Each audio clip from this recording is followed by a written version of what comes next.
Sebelumnya, Bismillahirrahmanirrahim. Assalamualaikum warahmatullahi wabarakatuh. Selamat pagi teman-teman dan selamat pagi Bapak Azwar. Di sini kami dari kelompok 5 akan mempresentasikan mengenai akses informasi dan antarmuka pengguna perpustakaan digital, yang mana perkenankan saya untuk memperkenalkan anggota kelompok saya. Yang pertama, saya sendiri, Amanda Fojia Putri, lalu ada Rosa Diana Kamila, dan Putri Rahmadianti. Di sini saya akan memandu jalannya presentasi pada kali ini.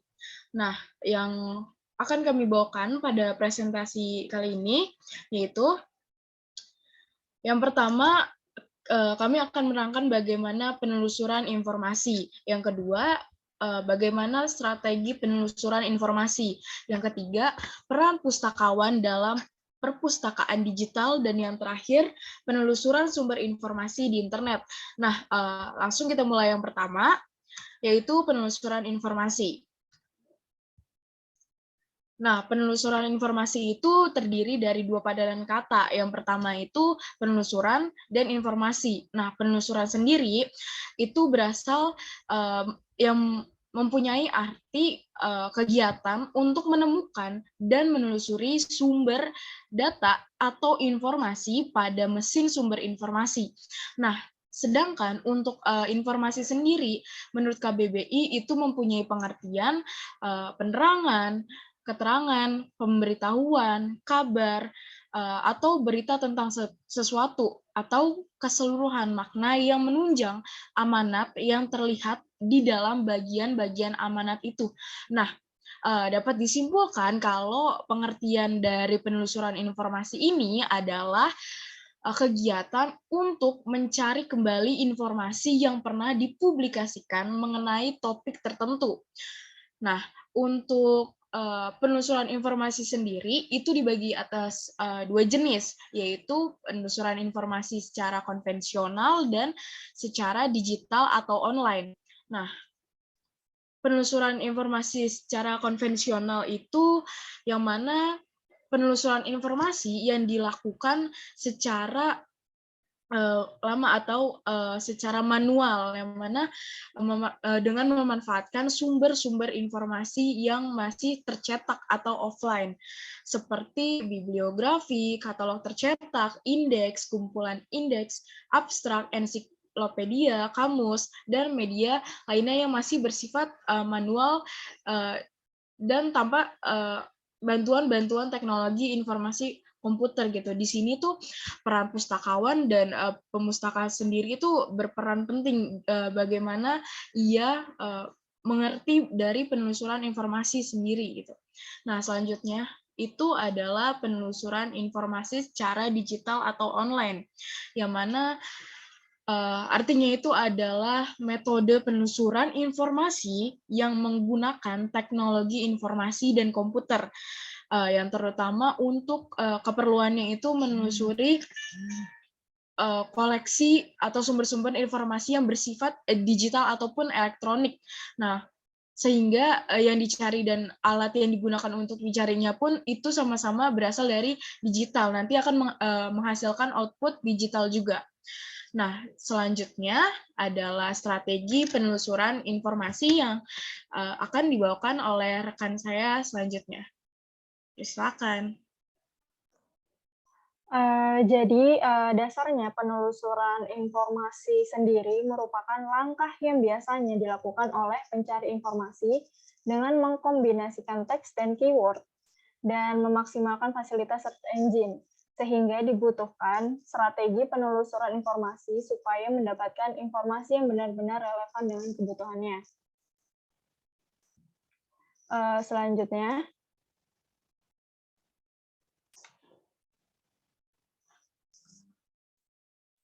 nah, ini ada pun beberapa strategi penelusuran informasi menurut Marcia J. Bates secara efisien dan efektif. Yang pertama, memahami topik, yaitu ada baiknya sebelum menelusuri informasi, kita itu paham dengan topik apa yang akan kita cari sehingga memudahkan kita ke depannya. Lalu yang kedua, mengidentifikasi query dan frase. Jadi, query ini itu adalah istilah pencarian awal untuk mencari informasi atau kata kunci. Yang ketiga, mengidentifikasi sinonim dan istilah terkait. Jadi tidak ada kemungkinan bahwa database bisa mengidentifikasi query yang ditelusuri, karena banyak kata atau frasa yang mungkin digunakan dalam penelusuran. Yang keempat, ada broader terms atau istilah luas, untuk menemukan informasi yang lebih umum. Selanjutnya, narrower terms atau istilah sempit untuk informasi yang lebih spesifik. Lalu yang keenam, synonyms or related terms, yaitu istilah yang terkait. Biasanya digunakan untuk memastikan agar tidak kehilangan apapun informasi dengan mengabaikan kata kunci yang sama. Lalu yang ketujuh, membuat pernyataan penelusuran. Biasanya menggunakan query yang sama, namun artinya berbeda. Yang kedelapan, memulai pencarian sebagai cara untuk mencari informasi tentang topik tersebut. Biasanya harus memperhatikan tempat terbit, siapa pengarangnya, dan yang berkaitan dengan topik dan isinya. Selanjutnya, mengevaluasi hasil pencarian, yaitu diantaranya ada membatasi pencarian dengan menentukan nama penulis, judul, abstrak, volume, isi, nama jurnal, kata kunci, jenis dokumen, dan waktu. Yang ke-10 yaitu menyimpan hasil pencarian untuk mempermudah apabila diperlukan kembali. Dan yang terakhir, mengambil referensi sebagai informasi. Jadi ini tuh kayak untuk membuat catatan referensi itu sendiri agar nantinya ketika informasi itu diperlukan kembali, kita bisa menelusuri kembali informasi tersebut.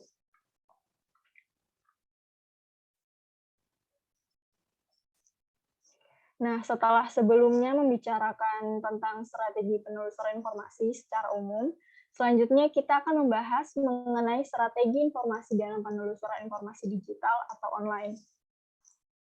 Yang pertama kali harus dilakukan adalah menentukan kata kunci.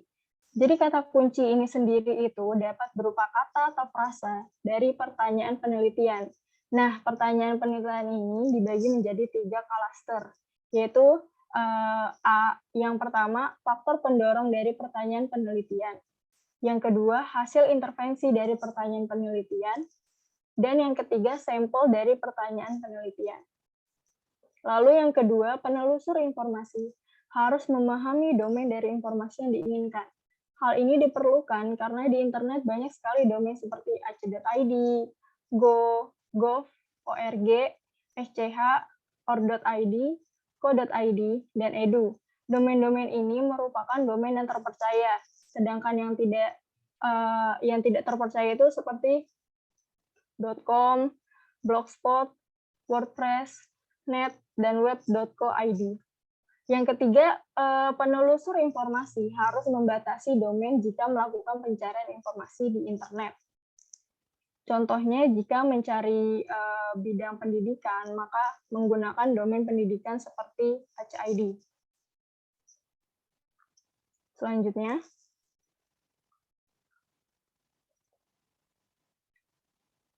yang keempat, penelusur informasi juga dapat membatasi format file dalam pencarian informasi.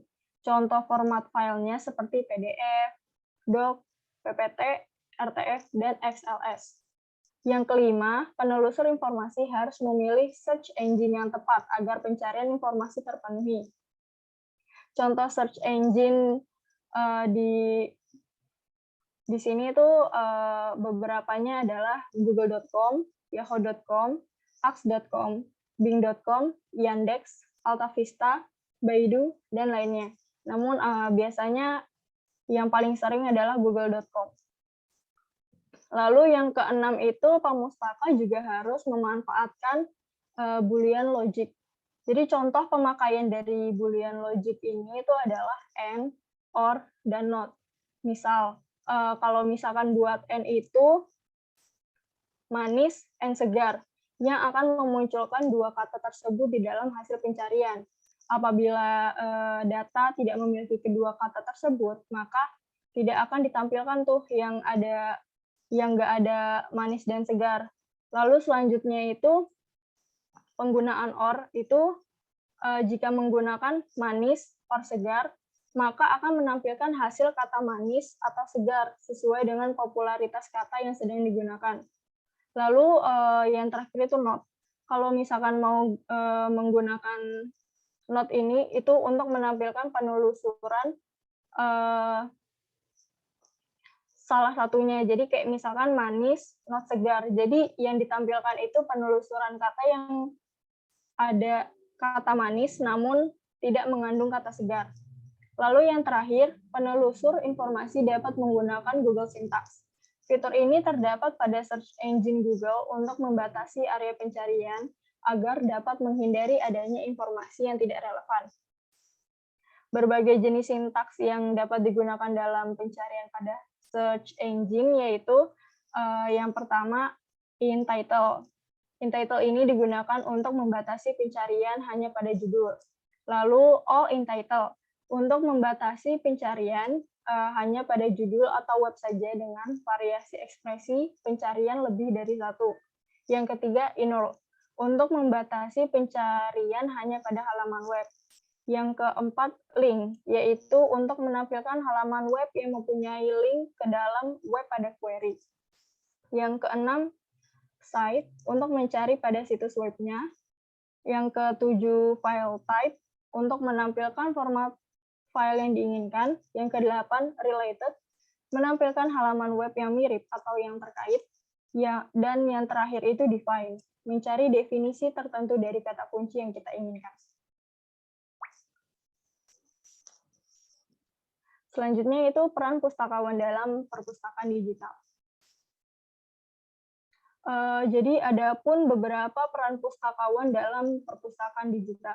Yang pertama itu memahami dan memiliki kemampuan pustakawan pada umumnya seperti di perpustakaan konvensional.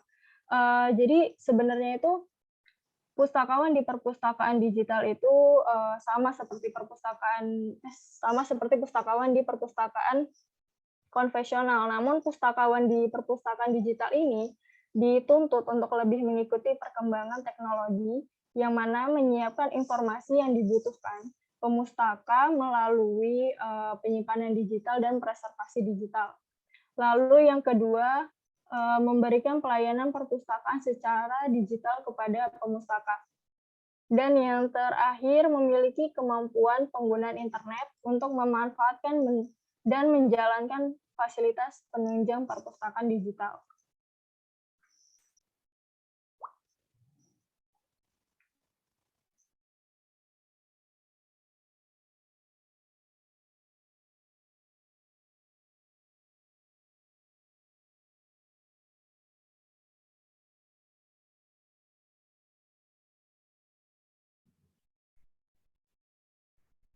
Selanjutnya yaitu ada penelusuran sumber informasi di internet.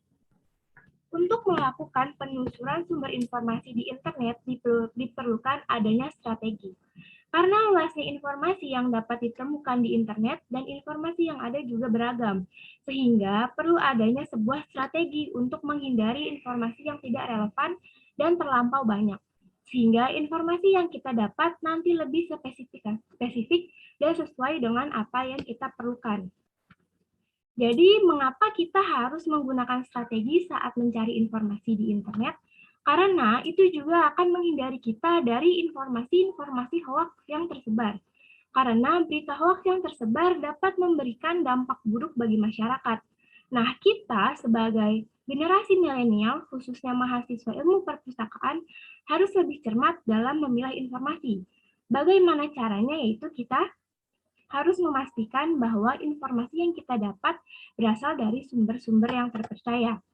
Adapun sumber-sumber yang terpercaya yaitu direktori, search engine, OPAC, repository, e-journal, dan e-book. Selanjutnya, yang pertama yaitu ada direktori. Direktori adalah suatu alat bantu temu kembali informasi yang sudah dikumpulkan menjadi satu koleksi dari berbagai informasi yang diorganisasi berdasarkan subjek. Nah, pangkalan data milik direktori ini cenderung lebih kecil dibandingkan dengan search engine. Kenapa? Karena masih melibatkan peran manusia.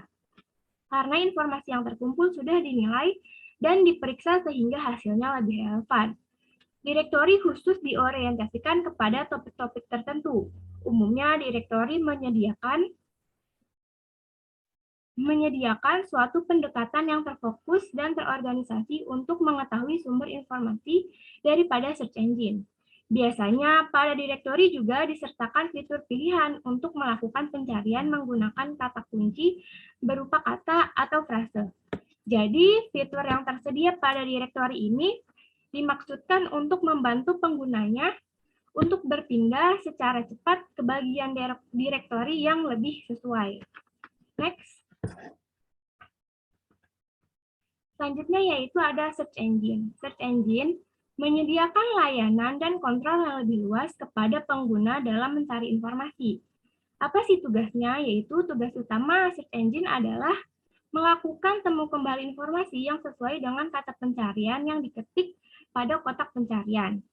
Search engine sendiri menggunakan indeks untuk menangkap penyebutan dari kata pencarian atau query yang dimaksudkan.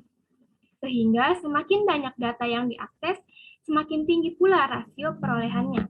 Dan semakin besar indeks, semakin besar kemungkinan mendapatkan dokumen yang sesuai dengan kata pencarian. Dengan perkembangan web yang semakin besar, semakin sering indeks suatu search engine diperbarui, semakin relevan juga jumlah informasi yang ditelusur.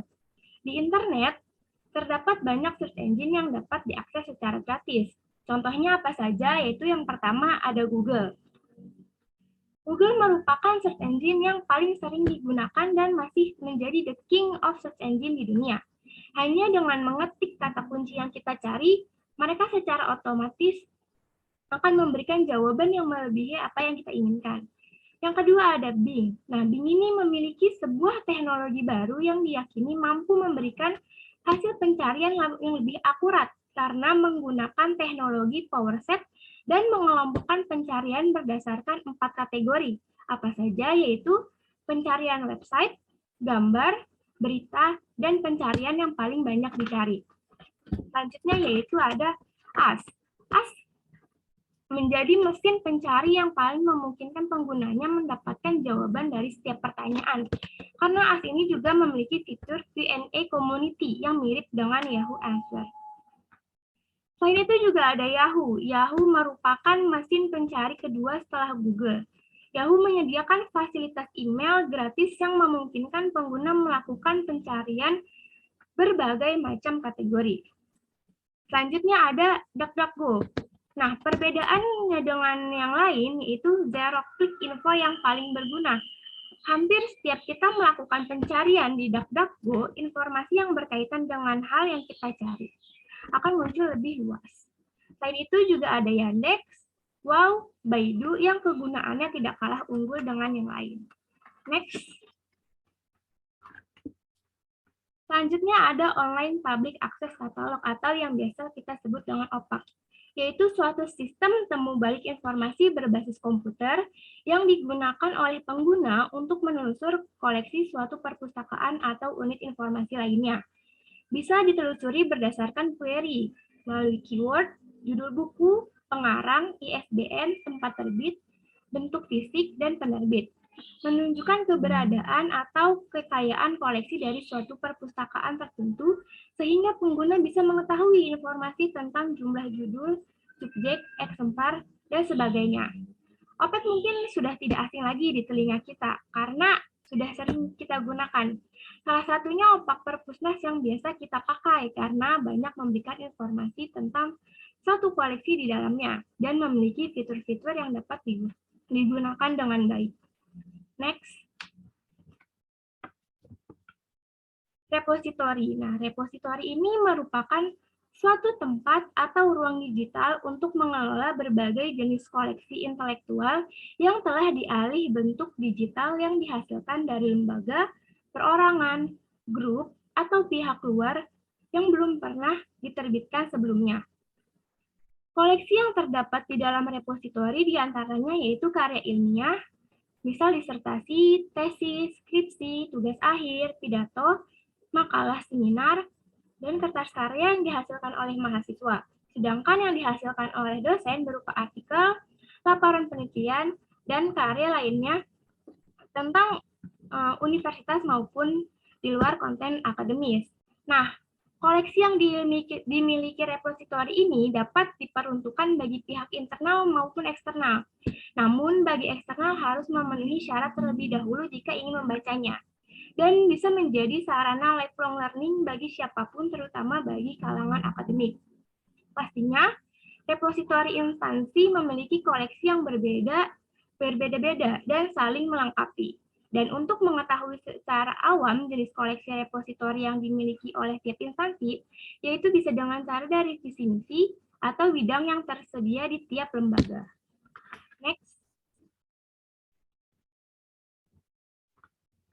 Selanjutnya ada e-journal. E-journal atau jurnal elektronik merupakan satu bentuk sumber digital yang dapat digunakan dalam penulisan informasi yang berasal dari jurnal-jurnal ilmiah atau yang populer, baik yang tercetak ataupun yang dielektronikan maupun jurnal yang memang hanya terbit secara elektronik saja. Next. Yang terakhir yaitu ada e-book. E-book atau buku elektronik merupakan satu sumber digital atau elektronik yang dapat digunakan oleh pengguna yang ingin mendapatkan informasi dari sebuah buku yang dikemas dalam bentuk elektronik atau digital. Pengguna dapat melakukan penelusuran sekaligus membaca bahkan mendownload file buku elektronik yang tersedia di banyak situs internet. Buku elektronik ini biasanya berasal dari buku tercetak yang dielektronikan atau didigitalkan, atau bisa juga hanya terbit dalam versi digital atau elektronik. Tapi dari segi informasi yang terkandung antara buku tercetak dan e-book, tidak ada perbedaan di dalamnya, hanya berbeda dari segi mengaksesnya saja. Tapi di era kemajuan teknologi sekarang, e-book lebih mudah didapatkan karena lebih praktis dan tidak perlu mengeluarkan banyak uang. Dan selanjutnya akan dijelaskan oleh rekan saya.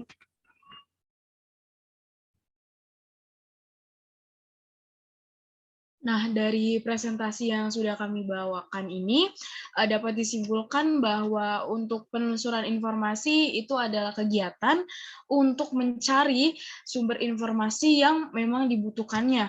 Nah, dalam mencari informasi ini, dalam penelusuran informasi ini tentu perlu strategi untuk mencari informasi yang sah, yang valid, yang bisa dipertanggungjawabkan gitu.